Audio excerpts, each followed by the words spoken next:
Pemirsa, menyambut Hari Ulang Tahun Republik Indonesia ke-77, ada cara tersendiri yang dilakukan penyandang tunanetra di Tasikmalaya, Jawa Barat. Mereka mengunjungi Taman Makam Pahlawan sebagai bentuk penghormatan kepada para pahlawan yang telah membela tanah air. Para penyandang tunanetra dari berbagai daerah di Jawa Barat ini berjalan menuju Taman Makam Pahlawan Kusuma Bangsa Tasikmalaya, Jawa Barat. Seluruh peserta acara juga mendapatkan tongkat khusus tunanetra atau white cane begitu turun dari mobil. Selama perjalanan, para peserta memegang tali yang dihiasi bendera merah putih sebagai petunjuk arah didampingi para relawan. Acara yang bertujuan untuk mengenang jasa para pahlawan ini disambut antusias peserta acara.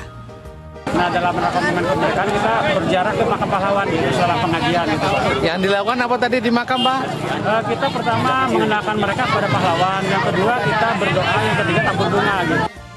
Ya, kegiatan ini juga membuktikan kaum disabilitas mampu melakukan berbagai kegiatan sosial, termasuk ikut berpartisipasi menyambut HUT RI. Eko Setiabudi melaporkan dari Tasikmalaya, Jawa Barat. Masya Allah, kita apresiasi semangat teman-teman kita dalam menyambut Hari Kemerdekaan Indonesia. Semoga semakin banyak orang-orang yang bisa menghargai jasa pahlawannya. Ya Ustaz, ini terkait ziarah kubur. Adakah adab ziarah kubur yang sesuai dengan sunnah Rasulullah, Ustaz? Ya Mas Dhani, ziarah kubur itu termasuk amal yang mulia.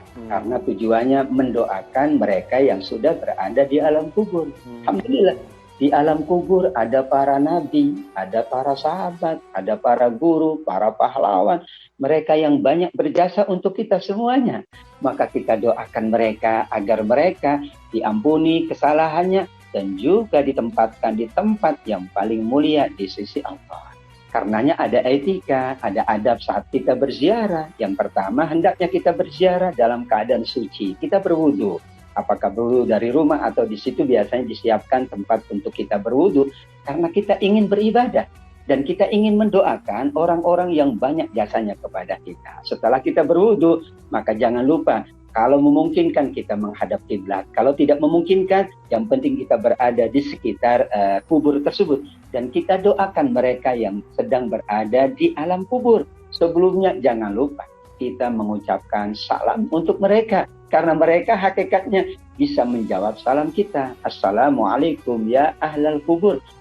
Salam sejahtera untuk kalian semua, wahai para penghuni kubur. Maka berarti kita sudah mendoakan mereka. Setelah itu kalau ada kotor-kotoran di jalan, di tempat kuburan kita bersihkan. Bahkan sangat baik yang meletakkan tanaman yang bagus, bunga-bunga. Karena ini untuk juga kebaikan mereka, kelapangan di alam kubur. Setelah itu jangan banyak berbicara. Kita diam, tidak banyak berbicara kecuali berdoa. Jangan bercanda, kadang-kadang bergurau, itu dilarang. Kenapa? Karena kita sedang berada di tempat yang mulia. Kita seolah-olah kita berada di tempat ibadah. Di tempat ibadah, hindari perkataan buruk, bercanda, bergurau, atau melakukan perbuatan yang sia-sia. Kita khusyukkan diri kita saat berziarah, apalagi ini adalah untuk para pahlawan kita mengenang jasa mereka, kita doakan mereka, subhanallah. Kaum difabel pun ternyata luar biasa penghargaannya kepada para pahlawan kita. Dan begitulah hakikat dari kita menunaikan ibadah yang bernama ziarah kubur. Baik Ustaz. Ustaz, lalu bagaimana kalau ada ziarah kubur yang bisa jadi disalahartikan? Seperti kalau yang saya tangkap ini di beberapa daerah di Indonesia ini kan ada kegiatan kayak kegiatan bulanan atau kegiatan tahunan di mana ada rombongan pengajian datang ke sebuah makam yang dianggap wali atau tokoh agama tertentu di masa lalu mereka melakukan ritual-ritual berdoa dan lain-lain. Apakah adabnya sama seperti mengunjungi kuburan biasa atau justru ada yang harus dikoreksi lagi dari cara mereka mengunjungi kuburan itu, Ustaz? Ya Mas Dhani, tujuan utama nawaitu ini yang paling penting. Nawaitu ziarah kubur kepada siapapun. Mau para wali, mau para tokoh, mau para pahlawan, atau orang tua kita, keluarga kita, itu tidak ada masalah. Yang penting kita datang nawaitunya mendoakan mereka, bukan minta sama mereka. Karena mereka tidak bisa memenuhi apapun, bahkan mereka sangat membutuhkan. Maka Imam Nawawi mengatakan, sungguh ketika orang berziarah kubur itu, orang yang dalam kubur membutuhkan kita. Apa yang mereka butuhkan? Doa kita, dan doa kita mustajab. Dan mereka tidak butuh kecuali doa kita. Dan kita kalau berdoa memang hanya kepada Allah. maka hindari berbagai hal-hal yang itu mengurangi dari nilai berziarah kubur.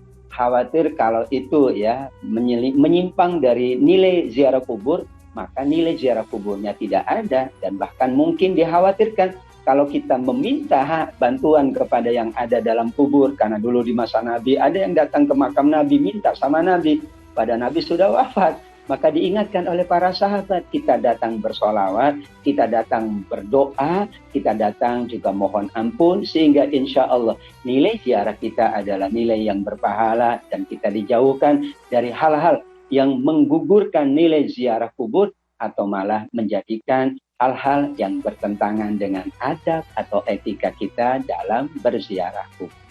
Ya, intinya adalah niat kita ketika berziarah. Dan yang sudah lebih jelas lagi dari Ustadz yang sudah jelaskan adalah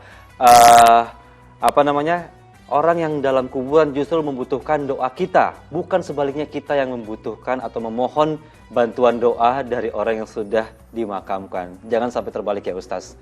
Terima kasih penjelasannya. Kita beralih ke informasi lainnya pemirsa.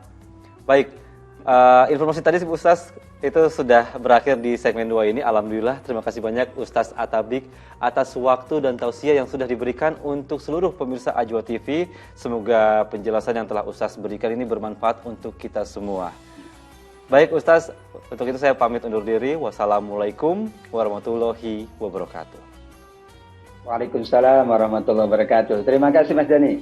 Terima kasih juga Ustadz.